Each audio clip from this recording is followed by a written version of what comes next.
একটা ছোট্ট গ্রাম ছিল পাহাড়ের পাশে। সেই গ্রামে থাকত আরিফ নামে এক কিশোর।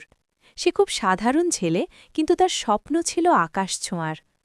প্রতিদিন স্কুল থেকে ফিরে সে পাহাড়ের চূড়ায় উঠে আকাশ দেখত। একদিন সে দেখতে পেল এক অদ্ভুত নীল রঙের পাখি, যার পালক ঝলমল করছিল, যেন আকাশের টুকরো। পাখিটা কথা বলল, যে আমাকে অনুসরণ করবে সে তার সত্যিকারের শক্তি খুঁজে পাবে। ভয় পেলেও কৌতূহল আরিফকে থামাতে পারল না। সে পাখিটাকে অনুসরণ করে গভীর জঙ্গলে ঢুকে পড়ল। পথে ঝড় এলো, অন্ধকার নামল, পা কেটে রক্ত বেরোল, তবু আরিফ থামল না।